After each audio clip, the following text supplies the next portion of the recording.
Okay, thank you. Welcome to Northampton Urban Forestry Commission meeting, November 16th, 2022. We have multiple members from the public. If we are taking public comment, if people have something they'd like to say, raise your hand or turn on your screen. And Kent, go ahead, Kent.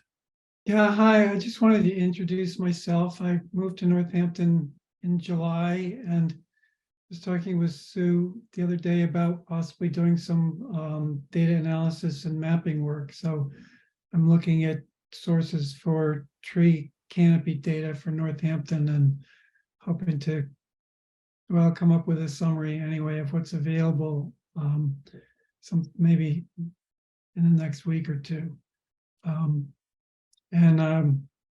So I do have skills in data analysis and mapping and time available. If people have interesting projects, feel free to contact me. And I'll share your contact information around too. okay, great. Thank you so much. You're welcome. Thank you. Thanks, Kent. Nice to meet you. Oh, I should say Rob's wife emailed that he's on the road. Okay. He'll try to make it if he can get here. But Okay. he's behind. It's taking longer. That's all right. Let's see. I see Deirdre's here. Deirdre, did you want to ask a question? Yeah. Jackie's got her hand up. Jackie has her hand up. What question am I asking? No, I don't need to ask a question. I just want to see where you guys are at with all you've been working on in the last months. I missed the last meeting. Sorry, Jackie, I didn't see your hand. Welcome, Deirdre. Nice to meet you. Jackie, Yeah. you're muted. Jackie, you're muted. That's all right. It's been a crazy day. I'm just want to say hi to everybody. I'm glad to be here. I loved hearing what Kent had to say, and I know the other Jackie and Deirdre and Carol and Darcy are all excited to hear what's happening with the the tree project, the the maximum strength tree protections. Yes, I want to hear more about those canopy pictures. Thank you. Love you guys. All right. Is there anyone else from the public that has any commentary or would like to comment? Okay. All right. I sent the minutes out on Monday with the agenda. Folks have it, the minutes from our last meeting. Folks have a chance to review them. Mhm. All right, we have one. I reviewed them, so there's two.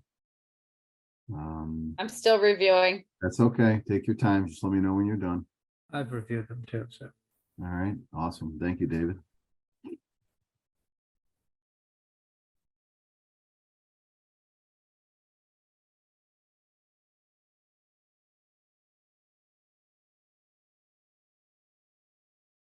Okay, I'm done.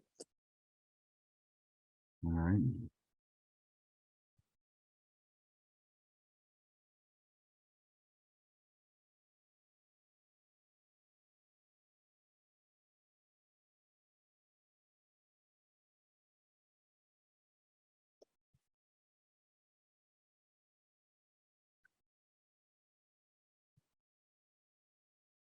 Okay, I'm done. All right, thank you, everyone. Does anyone have any comments? No comments. Wow. Okay, great. Could I have a motion to accept the minutes as presented? I move to accept the minutes as presented. Is there a second, please? A second. All right, we have a motion. Motion's made and seconded. Any discussion on the motion? None. Thank you. Bonnie, could you do a roll call, please? Sure. Rich, Yes. Susan, Yes. hi, Molly, Yes. Jennifer, Yes. David, Yes. and Rob. Yeah. All right, thank you. Chair report. I see Carol. Carol, you're here and you can hear me. You don't have to turn your camera on, but I sent you an email regarding the minutes. Yes, I got it. I'm You sorry. did? Okay, you didn't respond, so I wasn't sure if you were gone away for the holiday or. No, I'm here. I'm sorry. No, don't be sorry. I just want to make sure that you got it. And I'm still working with logistics on trying to get the rest of those posted. And again, my apologies. We are a little operationally challenged right now on all fronts in the department. So, but if you have a specific set of minutes you'd like to read, you just reach out to me in an email and I will get them to you. Well, do you have any idea how long it's going to take to post them? The individual that posts them for us is out. So Uh-huh. I don't know the answer to that question. Some kind of a family emergency. So, but as soon as we get them on there, I'll let you know. So, Okay. Yeah, I noticed the Conservation Commission doesn't have a lot of minutes posted either. I just think that's a problem in general, and it should be a priority of, local, committees to post the minutes. So, so Yeah. the committee, we don't post the minutes. The minutes all get sent. Individual commissions have different executive board bodies that actually manage them. So DPW, Bonnie and I are public works employees. So Bonnie takes the minutes, but neither Bonnie nor I have access to the city's website. It's kind of a long story. There's only a few people that have access to the city's website to upload these things. And the two people that we have in our department were both out simultaneously with personal issues. So again, I apologize and I will get them posted as soon as humanly possible. Yeah. Okay. I mean, I'm not blaming you in any way. I want to make that. No, I'm the Yeah. chair. I'm responsible to make sure to follow Yeah. up. So no, the buck stops right here. But unfortunately, if I had access to the city's website, bad things would probably happen because I don't know. I probably pressed the wrong button and all the minutes for every commission would disappear. But yes, I have a couple notes stuck to my computer in my office. So Okay. Thank you. you're Appreciate it. welcome. Jackie, your hand is up. Most of the departments and offices in the city are way behind in posting their minutes. And I just wanted to say to Carol, if you really want to know what's happening, you can also go to the archives on YouTube and watch whatever meeting you want. They usually get posted pretty quick. And you can turn on closed captions and watch it at 1.5 speed or 1.75 speed and really get a lot real quick. And you get the facial expressions and the nuances of the actual conversation. I highly recommend it. It's very time consuming to do that though. And I just want to skim the minutes and just get myself up to speed on what's going on. I mean, so that's why I think it's important to post the minutes. I mean, I think it's great that that there's videos of all the meetings, that they're all recorded. Yeah, well, I think they're fun. God bless you, Jackie. Yeah.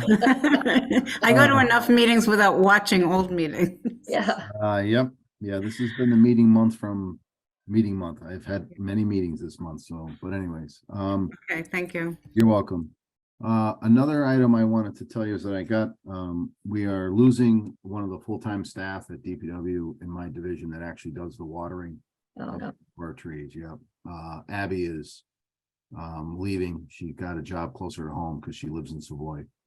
Mhm. So that's going to be a really big problem come springtime. Right now, it's a problem now because she is also a plow truck driver. So that's a whole nother story in itself.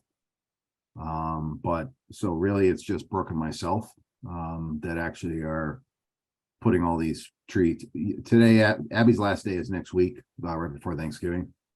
So we've got things worked out today, but that's going to create an operational challenge that I'm going to try to work on with Donna.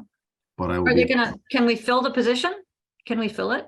if or- if you can find someone to apply for like the 16 vacancies DPW has, please. Yeah. Hmm. Yeah, operationally, we're challenged like a lot of other municipalities and private industry right now. With the labor pool market being the way it is and the specific licenses that we all have to operate heavy equipment. There's quite a demand and draw for these people, and many of them that are actually going and working in the private sector. because the infrastructure bill that the government passed a year and a half ago, provides about $1 billion worth of infrastructure monies for construction. So all those people are being absorbed into the private sector. And so public works jobs are not glamorous. I never went to college to become a public works employee. It just sort of happened organically. There's no school for it. So you have all these licenses that are really desirable. And when you're trying to compete against private industry that actually pay prevailing wage to the employees that are equipment operators, and that's mainly what we have is truck drivers, laborers, heavy truck drivers, and heavy equipment operators. Those people, unfortunately, this is the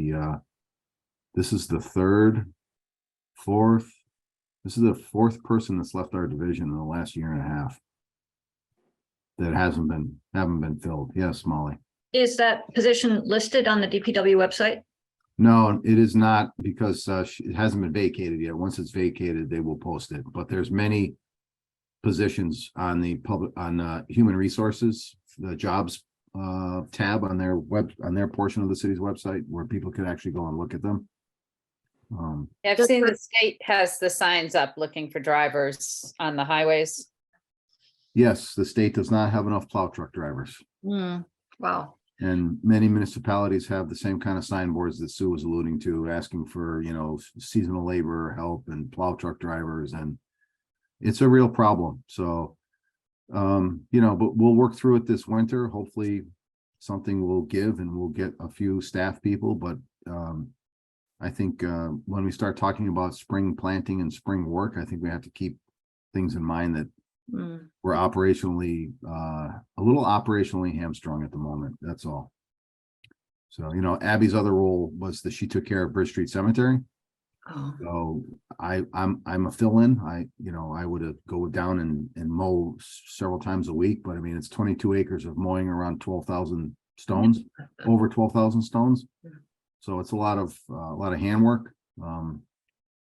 So we're just all kind of, so just be patient, I guess is what I'm trying to say.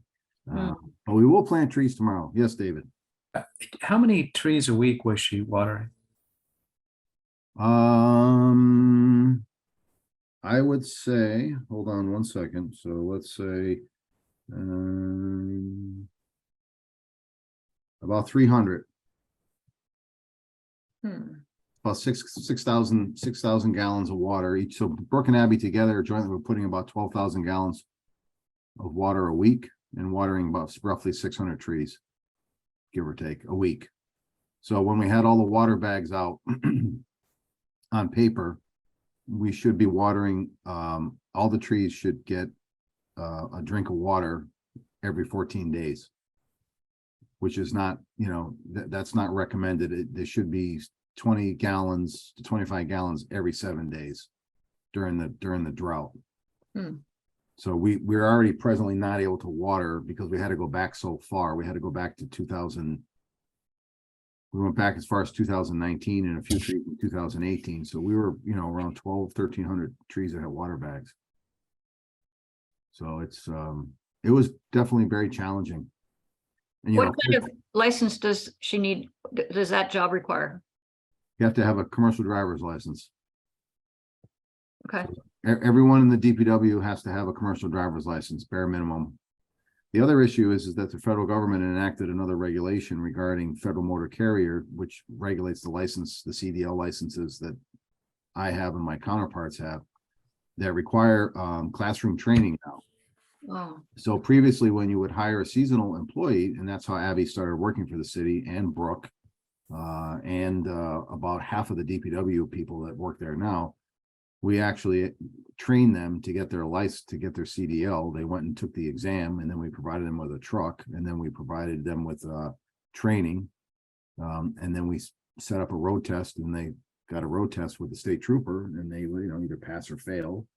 And those people ended up, becoming public works employees. Some of them didn't, some went on their way, but so we grew a lot of staff organically that way, but the federal motor carrier regulations have changed now. And this was something that was supposed to be enacted in 2016, but it was postponed until after the pandemic. So now we can't train anyone. They have to go to tractor trailer school, which is Oh. $5,000 to $6,000 for school. And the city doesn't have any kind of feeder, a labor pool feeder for these types of positions. So I mean, there's a lot of, I know folks didn't come to hear all this, and I'm sorry, I'm going over time a little bit, but I just wanted to let you know, this is sort of what some of the difficulty and some of the challenges that, myself and many other people in the country are having in regards to, to everything. So we're just going to keep doing what we can, one foot in front of the other, and just keep moving. So, with that said, I think that's really all that I have. There's no public shade tree hearings that I am aware of. There is a little time at the end of the meeting for fall planting, so I can talk about the fall planting, where we're at with that at the end of the meeting. The other thing, I just want to remind you that I have to sign off at 5:45, so I have to be sort of prompt with that. Okay. Any questions for me from anyone? Awesome, thank you. Jen.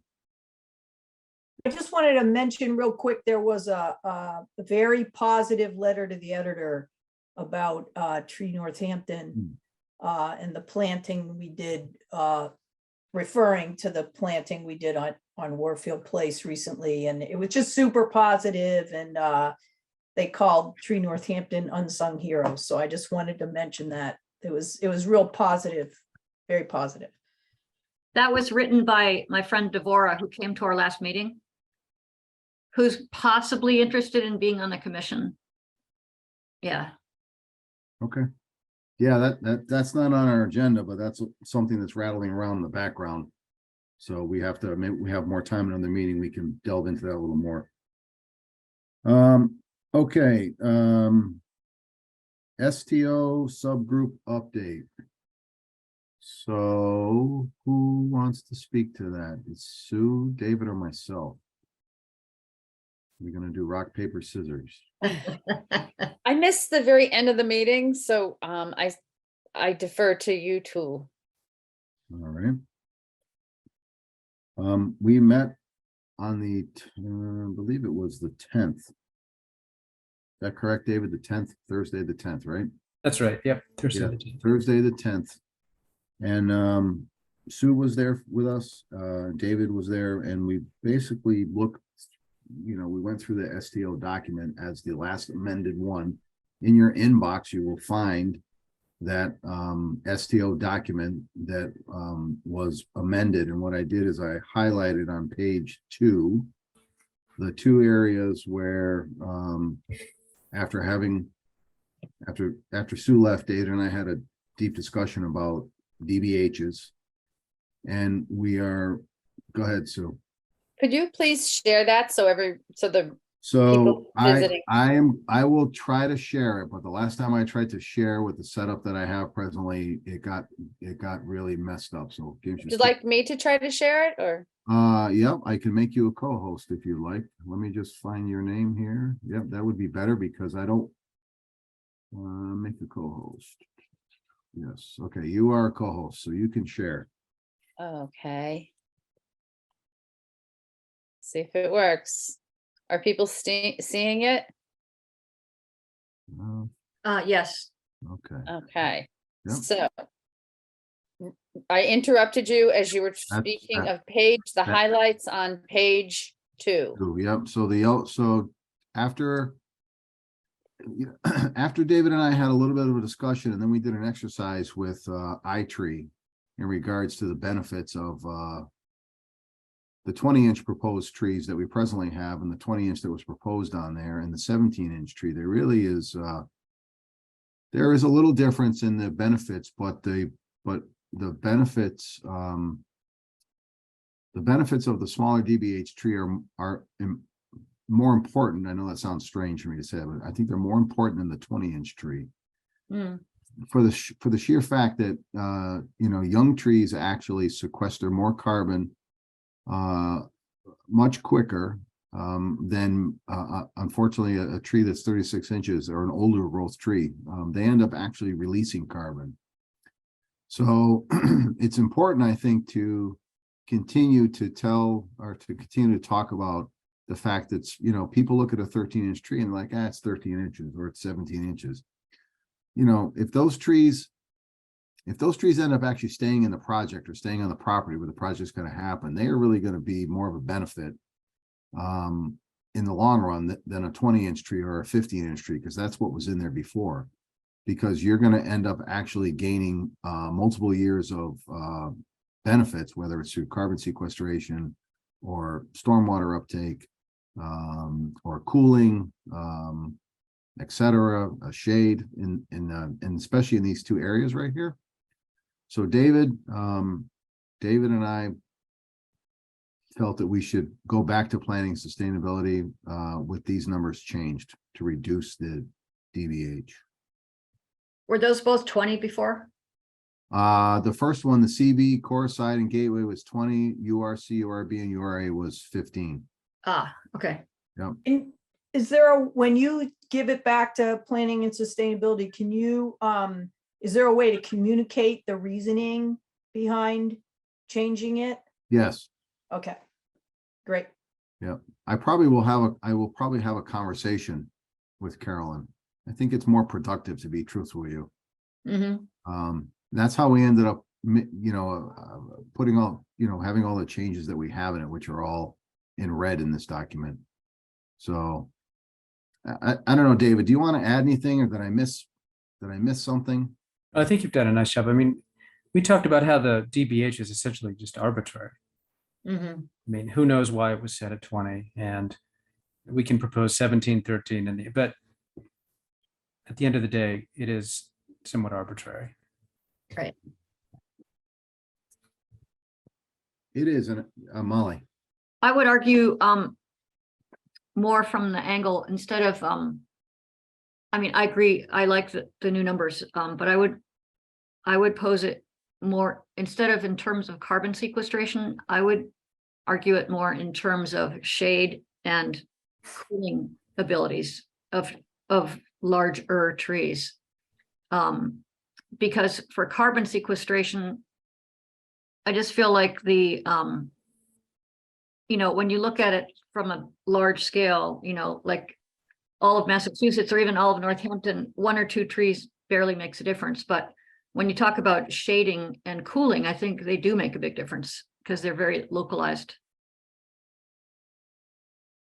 Yeah, I mean, I think that's a good point. I think the reason why I mentioned carbon sequestration is because there's obviously a lot of conversations all over the place about forest land and how to actually manage forest land. And, people are really, forest land is the best bang for your buck for carbon sequestration and benefits that are the same benefits that an urban tree provides, but just in a different setting. Mm-hmm. But I think the thing is that this ordinance has been really wrapped around the fact that it's been significant trees, right? So people have the STO, significant trees. So everyone thinks significant tree is a big tree. Well, the smaller trees are significant as well because they actually grow into the environment and they sequester carbon faster. Mm-hmm. They are not actually, they're not releasing any of the carbon, they're holding on to it. And as people get hung up on trying to save mature trees, and I'm not saying they get hung up, but developers, they don't take into account smaller trees because they don't understand that they think the benefit of the big tree is much better than the benefit of the small tree. Well, it is a great benefit, but the big tree has a life expectancy and it's at the downward end of the curve. Right. So that's why I talk about carbon sequestration. And in reality, carbon sequestration is probably most likely the least the smallest benefit that's provided from an urban street tree in terms of the overall benefit. So, but it's also, I also hammered away with planning sustainability about the urban heat island. Yeah. Because I really think, and the urban heat island applies to not only these types of projects that go under site plan approval and special permit, but the urban heat island will also intensify as time goes on if, you know, infill development, which is separate from this, but infill development continues. Exactly. And there's, you know, which is a whole nother conversation for another ordinance that we are gonna hopefully have in the near future. So. But I mean. I'm just gonna butt in and say Rob go just joined us He did. and I let him in. Thank you. And Rob, I'm sharing my screen and we're seeing the highlighted 17 and 13 were previously 20 and 15. New proposed dimensions, yeah. So, hi Rob, welcome. Hi, thank you. Sorry I was late. I just arrived in Maine. No, it's okay. It's all good. I'm glad you're here safely. That's good. So, I mean, you know, and as far as David, you mentioned that there's some other references to the significant tree ordinance in the zoning regulations that will have to be changed because we are calling this a tree protection ordinance now. But everything that relates to the existing STO is really on these 2 pages, other than those few other items. So, Rob, this document is in your inbox as an email. If Thank you you. want to review it up a little closer. So, and then David, did you David and Sue, the rest of the text that was changed so far that we've kind of looked at, are you okay with the text that's and the changes we've made? I am. Okay. Yes, I am too. I mean, I guess I feel obliged to say that this amended STO is certainly an improvement, and it's great. It doesn't address a big loophole, however, which is that the STO is triggered only by site plans. Right. It doesn't protect trees on private property. So 75 to 85% of the urban forest is unprotected. And I think we just need to keep that in mind if we send this out of the commission, something to focus on in the future. Yeah, I mean, I think when we are done with if we go back to planning sustainability, and obviously they don't agree with this and they want to, I guess you could say, negotiate these numbers, then, you know, we'll cross that bridge when we come to it. But I think we need to actually probably have a cover letter that's signed from the Urban Forestry Commission that basically, you know, addresses the reasons why we wanted to make these changes. And you know what our reasoning was to a certain degree. It doesn't have to be too in depth. I mean, it speaks for itself, I think. But I think we need to, you know, insert somewhere in that document that, you know, what David just mentioned about the loophole, in essence, of the private canopy that's completely unprotected for by right construction, and that having a citywide tree protection ordinance is actually something that we are going to, you know, investigate and potentially propose. I think people need to know, sort of like politely putting people on notice that we're going to come back, you know? So any other comments? No, is this the time to make a motion that we accept this and we want to pass it on to planning and sustainability? I believe it would if there's no other comments. Yes. And Sue, I can't see anyone else that has their hand up because you're in charge of the meeting now. So Oh, There aren't, okay. There are none. Okay. no. So if you wouldn't mind, stop the screen share. All right. Thank you. Does anyone from the public have any comments on this? I want to give you a chance to speak. Jackie. You're muted. Yeah, 2 meetings ago, there was a discussion of whether to make these amendments or go for something like the Cambridge tree protections. How was it reconciled to go this route first? I just want to understand. I can speak to that. We decided if we wanted to go for the more comprehensive thing that addresses trees on private property, that's going to take a while to get that through, because it's gonna require a lot of public outreach and education, and there's gonna be pushback against it. And we felt that it would be better to at least get this through instead of holding the whole thing up and waiting for the whole thing at once. I don't like the sounds of that, but that seemed to be where you were heading anyway, months ago. Gingerly walking the line. Yeah, I mean, my opinion is that there's people that really want to have more protection, like all of you guys that are here. But I think the idea of, there's gonna be, I'm just sure there's gonna be pushback about, restricting what people can do on their own property. And I think if we rush into it and try to push it through really quickly, I think it might backfire on us. Rob has his hand up. Yep, Rob.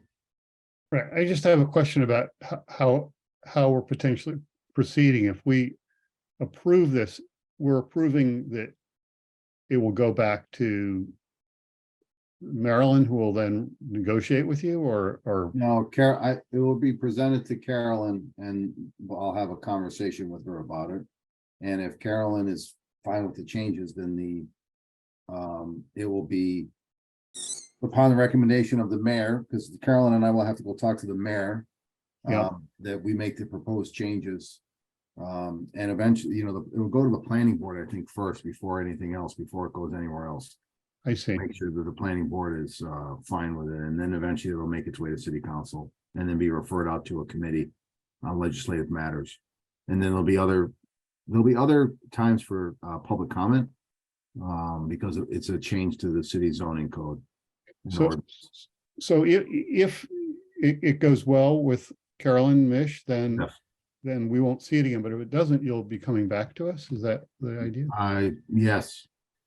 Okay. Or the other thing that we can, I preferably, I think what'll happen is if it does not, if I get pushback, I had a conversation with the mayor, and the mayor is willing to delve into this conversation between the two departments to try to figure out how to move forward with a compromise. But I don't think it'll come to that. Okay. Thanks. Just wondering where it goes. Yep. Let's see, Jen, hold on, Jacqueline's iPhone, hold on, Jen. I just wanted to say the other thing, to add to Molly, we really need to do some more data collection on, we agreed with that, and that was kind of the LiDAR thing. And then it's exciting Kent is here because maybe he could help us with that. So it was we just agreed that we didn't have enough data to set up a good argument either. So I just wanted to put that in, and I just thank you for meeting again, because this has been a really long, hard slog. We've been at this for years, and I just appreciate, you guys keeping going back to it. I wanted to add something to what Jen just said, is that specifically, we don't know whether we're gaining or losing overall canopy cover, because we don't have the aerial surveys, specifically LiDAR, and we are working on that, as I understand. I'm not sure exactly where it stands, but I think we have at least the possibility of creating a baseline starting very soon. And that will help us decide where the urgency is, and hopefully we'll be able to break it down geographically within the city to see where we are losing or where we're possibly gaining tree cover. Thanks. Thank you. Jacqueline's iPhone. Jacqueline. Hi, everybody. Thank you all so much for everything that you're doing and for taking comments from us residents here. We really care about Northampton and its trees. I want to, support you guys as best as I can. I know Jackie Balance and I are very concerned about, what's happening with trees both on public and private land. And however we can pool together and get this message across to Carolyn and the mayor, like, we're here for you. And I'm not quite sure what the STO is including that you are working on, since I'm kind of coming into this late, and I'd love just like a little brief synopsis of what you guys are actually proposing with this ordinance. But yeah, just if we can, work together to get this message out, please. Maybe I should give my contact information or something to somebody, but I'd love to, be involved in that. I think it's really important. The uses by right and the 0 or reduced lot line is concerning. And I know that's not what we're talking about here now, but yeah, just want to voice my support. Also, one other thing, we're mentioning carbon sequestration. And what about oxygen, providing oxygen? Does that differ for, trees in terms of size or young or old trees? And that's pretty much it. Thanks. Thank you. Jackie, I'll let you go and I'll answer Jacqueline's question. Okay, well, I know the first time I went to Urban Forestry online was about 1.5 years ago, and you were working on this ordinance, improved ordinance then. So you, if I remember correctly, you guys have been working really hard and really long, and I appreciate that. And I appreciate what Rob said about the need for the data. That's the whole Cambridge ordinance was based on data. And I'm glad to hear that you're still looking for it. And I want to hear from Kent. Well, Kent, please speak up. Okay. Well, Go ahead. I've just started looking for data. There is some historical data from 2016 and possibly 2019. And I think maybe some data back to 2011 that can be compared with. I'm really just starting to dig into it, so I'm not certain about any of that. Trying to find data that's comparable, where the new data and the old data are kind of showing the same thing might be a problem also. But that I'm looking at data from the Forest Service and from MassGIS at this point. It's the Forest Service data is the source data for the iTree programs, and MassGIS has a number of data layers that may or may not be helpful. I've really just started looking this week. And I'll have more to say sometime later. Thank you, Kent. Thank you. A quick synopsis for Jacqueline. So the significant tree ordinance has been on the city books since 2015. And at that time it was put together, actually before 2015, it was like 2013. That's before the Urban Forestry Commission existed. So it was crafted by multiple city councilors and endorsed by the city council and the planning board to basically protect trees that were 20 inches or greater. Two ways. One was to protect them in place. So when there's a project that needs site plan approval or special permit from the planning board, the 20-inch trees were either protected in place to stay on the property, or they were protected in essence after they were removed. The applicant who removed them had to pay a mitigation fee based on half of the DBH of the tree. So if you had a 20-inch tree that was removed, it was protected, the applicant would have to pay the $100 on a 10-inch tree, which is not very much, actually. It's kind of small. In Northampton, the only private tree protection ordinance we have is this one that is actually run and controlled by the planning board. There's been a couple of iterations of this ordinance since we've been a commission. The last one was 2018 maybe, or 2017. And the other protected trees within the city, there's two groups of them. One are all public shade trees are protected by MGL 87. As the tree warden, that's my job to protect them and enforce the mass general law.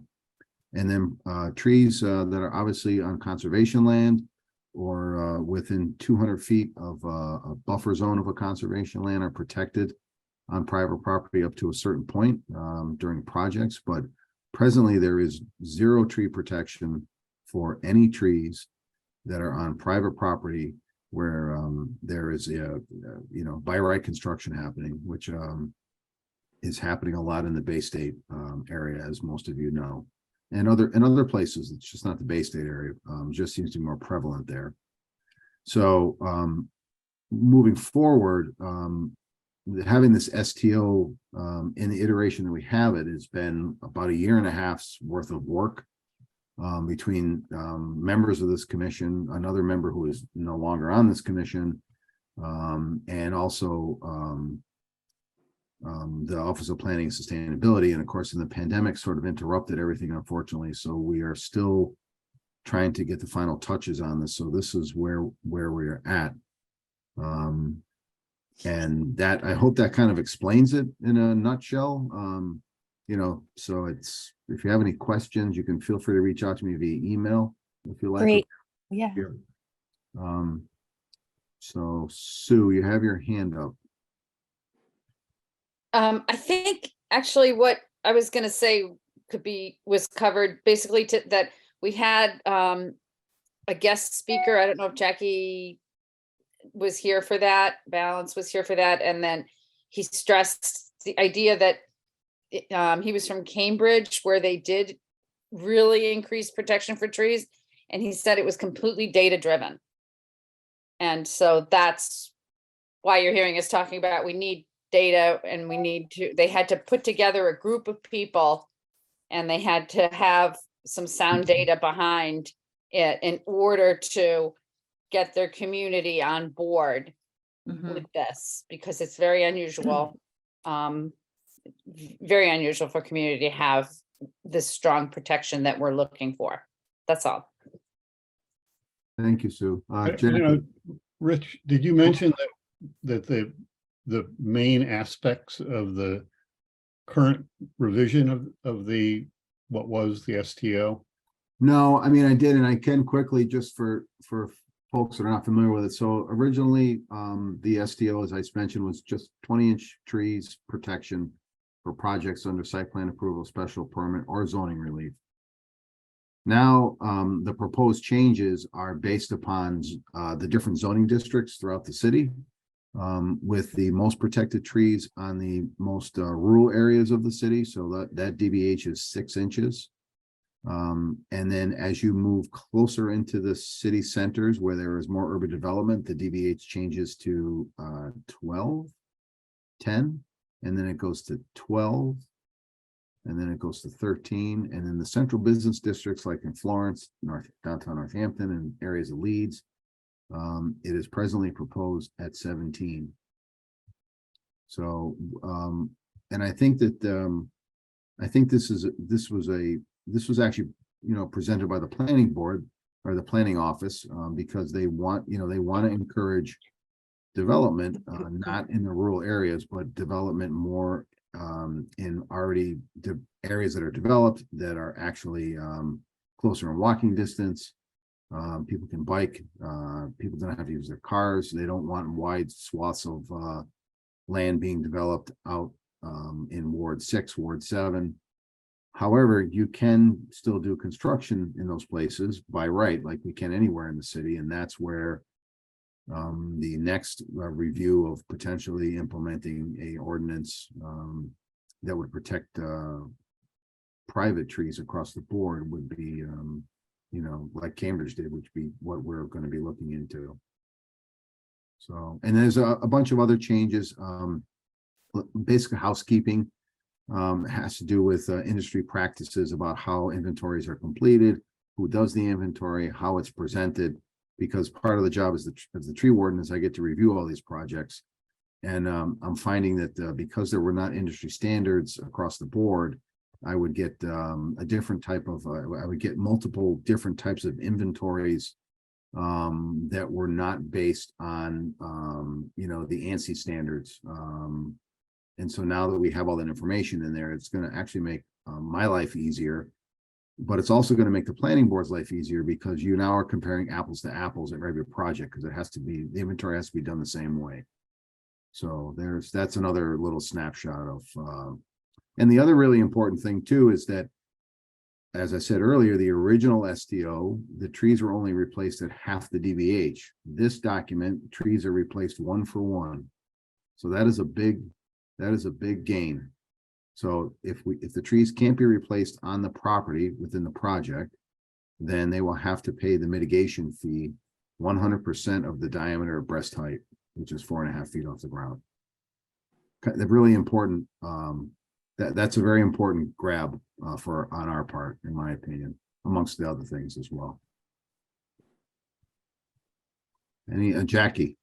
Yeah, I just wanted to elaborate that in Andrew's presentation, he said there were actually 2 factors that got the Cambridge ordinance where it is. One was, of course, the data, and I'm really excited that Kent might actually have some background data that we could move faster. I say we because I feel like I'm on the team. And the other thing was public support.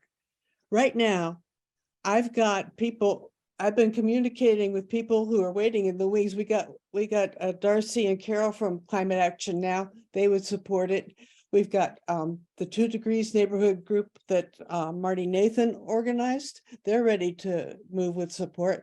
The Sunrise Movement, the High School Environmental Club, and probably the Youth Commission are all ready to publicly endorse tree protections on private property. As soon as the time is right, you say the word and people will be making noise. Can't get on it. You tell him, Jackie. I think we just found our next commission member right there, Jackie Balance. I like to make a motion. That's wrong, Jackie. Thank you, Jackie. All right, are there any other questions? Any other discussion, Molly? Can I now make that motion to? You sure can. Okay, I make a motion to accept the revised STO as we saw it today, and to have it presented to the Planning and Sustainability Department. I second that motion. Is there any discussion? All right, Bonnie, can we have a roll call for the motion at hand, just to accept the amended draft of the STO as it came out of the subgroup? Yeah. Absolutely. Molly, Yes. Rich, Yes. Susan, Yes. Jennifer, Yes. Rob, Yes.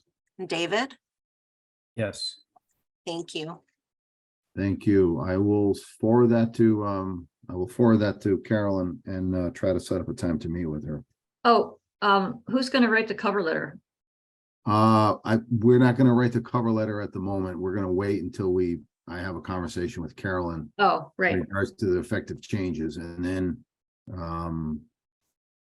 if there's a yay or a nay or an in between, we'll continue to push, and then when we're ready, we will send a cover letter to our boss, who would be the mayor, I believe. Okay. So, and to anyone else that'd like to read it. And then I'll be asking for some help with that. So we'll get back. I'd be happy to help. Thank you. All right. Okay, it's 5:21. So we have spotter lanternfly subgroup update. Rich, what time did you say you have to go? I have to depart at 5:45. Okay. So there's 2 little bullet points for spotter lanternfly. They can roll right into each other. Okay, Jen, do you want to presented, do you have the minutes that you took? Oh, yes. Hold on one second. Let me get them. Okay, let's see. So Jen and I met last week on Thursday, the 10th. And we, there was nobody else there. And we discussed, well, a lot of questions came up. And we wrote down all the questions, and we're hoping that when the person that, what's that person's name from? Jennifer Foreman Orth.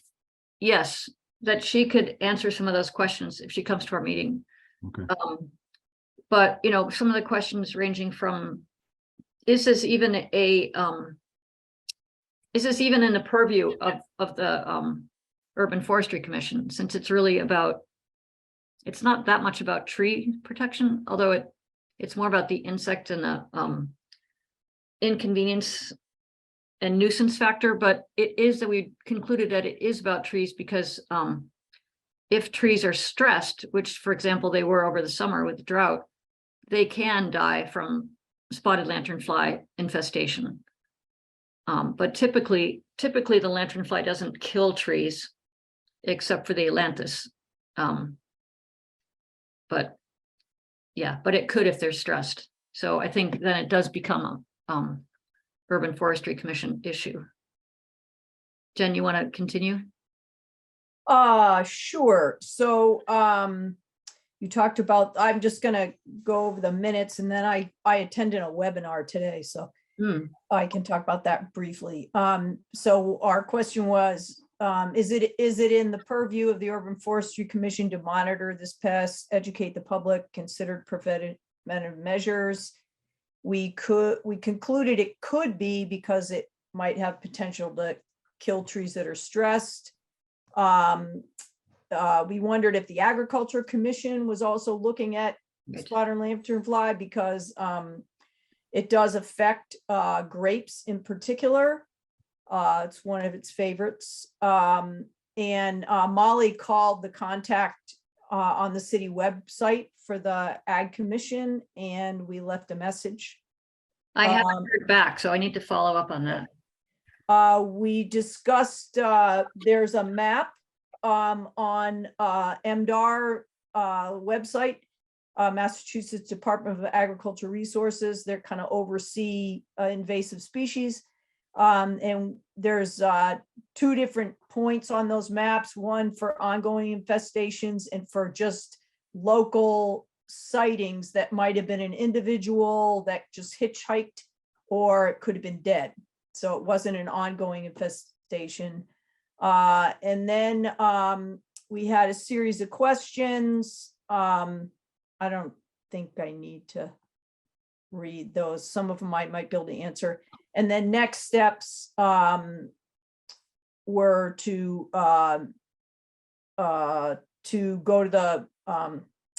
go to this webinar and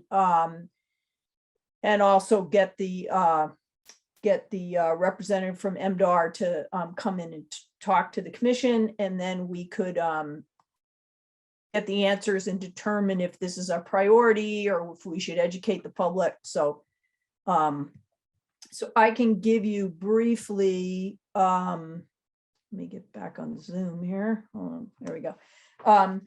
So I went to there's quarterly updates for spotted lanternfly, and there was 3 representatives from MDR and one from, she has a joint appointment with USDA, with APHIS, which is Animal Plant Health something service. And then she's part of another plant protection and quarantine person. So so just briefly, it came into Pennsylvania in 2014 on stone being imported from China. Currently, we have 3 ongoing, 4 ongoing infestations. So Shrewsbury, Fitchburg. And there was a newer one in Springfield, and there's a brand new one in Worcester that is a lot bigger than they thought originally. So that's a pretty new one. I can talk about that more. There's some preferred hosts. Mostly what they have a person who's heading up this survey team. So what they do is they've been setting up some traps in late May and early June to try to catch the young of this pest that crawl. And they haven't been that successful finding them in places that they aren't. So they thought about maybe using trapping to, kind of monitor like how many young are there. And it just isn't, it's not a recommended control measure, let me put it that way. So they really, seems like the focusing is on industrial sites. It appears to me that this pest mostly moves by hitchhiking or the egg masses that are laid on almost anything: truck bodies, tires, lawn furniture, cars, trees, nursery stock, pots. They'll just lay on almost stone on anything that has a flat surface. So to me, that really, they didn't say this directly, but that's really what it looks like. They move around more, hitchhiking and moving than flying from place to place. So when they find when they find something they deem an infestation, so they have some kind of metrics for that, they survey in a circular 1/4 kilometer area, and then they move out to kilometer squares to survey. And basically they're going out and they're looking at industrial sites. Depends on what they're looking for, depends on the time of year, because the pest has a life cycle where sometimes there's adults, sometimes they're not. So they're really focusing on industrial sites where Atlantis is and rail lines, because that's often the way they can be brought in. I'll talk a little bit briefly about Worcester. It's the new largest infestation is in Worcester. It was initially reported by a homeowner, and then they also had surveyors that were looking for Asian longhorn beetle, which the main source of that was in Worcester. They found it as well. They think there's been multiple introductions. There's a lot of there's residential, commercial, it's pretty urban area. It's possible that somebody who worked in the Shrewsbury site might have brought it back on a vehicle or something else that they brought back from where they worked. So basically what they're doing mostly is they call them delimitation surveys. So they're trying to find out where the edges are. And they feel like they've almost got that in Springfield, and that they've almost got that in Worcester. In the fall, the adults gather and are laying a lot of eggs, mating and laying eggs, so it's kind of easy to find them. But as soon as you get a hard frost, the adults are gone. But they do look for egg clusters. There's another name for those, are egg masses. That's what they're called. So MDR, what has MDR done? They have done some pesticide applications, targeted pesticide applications. And what it appears to me is what they're trying to do through a lot of scraping. They do a lot of scraping of egg cases wherever they can get them, even though they can't reach them all. It seems like they're just trying to mitigate the damage. They're trying to just decrease the population. So whatever they can do that. The pesticide applications are very regulated, and they're very on a case-by-case basis, very specific. The next steps, what they're gonna do is survey for egg masses in the heavy infestation areas. And go in there and destroy as many egg masses as they can. There's possible, they call them, not target trees, but it's basically, that's what it is, trap trees. There's some other word for systemic treatment. So occasionally they'll do that to just knock it. They're just really trying to decrease the population whatever way they can. And there's not a lot of options. There was a person there from Connecticut. She was the USDA person, and their focus is more on this was kind of interesting, on long range transportation corridors. So highways, rest areas, rail lines, truck stops, places like that. Most of the infestation in Connecticut is in the southwest corner. That's near New York and New Jersey. Long Island is totally loaded with it. They tried some vacuuming them with these backpack. She didn't recommend that, but some of that was done in New York, where there was delicate ecosystems, wetlands and stuff like that. The problem is when you get them sucked into the vacuum cleaner, they don't die. So like, then you got a whole vacuum cleaner full of flies. Let's see, what they're recommending is, just reporting, and they want you to take pictures. In a non-infested area, they want you to take a picture and report, and don't scrape it off. If you're in an infested area, a documented infested area, that's when they want reporting, and then scrape it off, photo, scrape it off, photo, and then to make sure you've gotten it.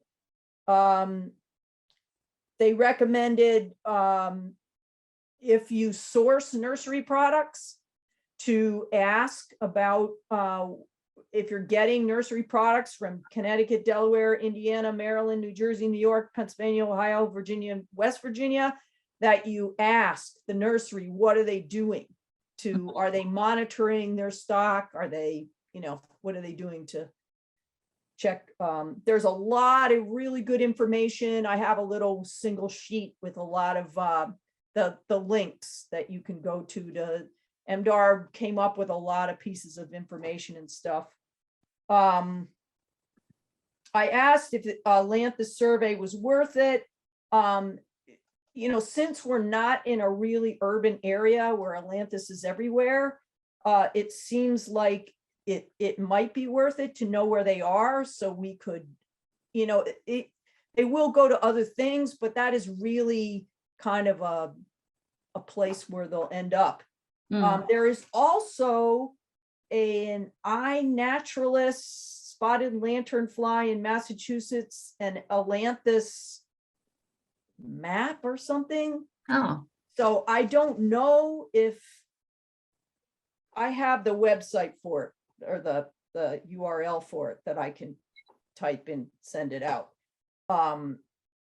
So somebody asked about chipping the trees. It doesn't seem like it's effective to get rid of Lanthus because they root sucker so easy. So if you cut one down, then you've got all these young ones, and it's hard to control it. But they were more talking about, a lot of urban areas are just huge chunks of Lanthus. We don't really have that, but it really felt like to me it might be worth knowing where they are, the Lanthus that we do have. And in the long run, it may be worth doing some public information, maybe at the tree whip giveaway or something, that it does seem like just increasing public awareness about what they look like, and that kind of stuff. It's more about stopping it from moving everywhere, so I don't know if anybody has any questions. That's my brief. We're learning more. Thank you very much, Jen. Yeah, she said that there's constant, you know, they're all the time, people are trying to figure out what to do and how to do it.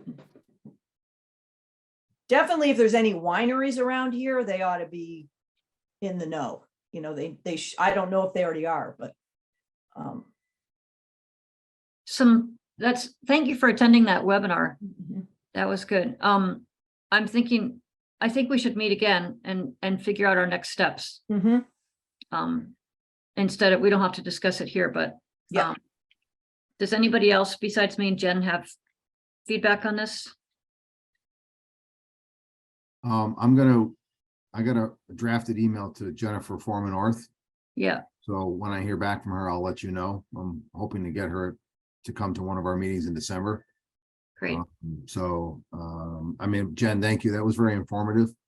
And I'm hoping that sort of hearing from MDR directly, or someone from MDR, maybe not her, but another representative from MDR would be really beneficial. So, Mhm.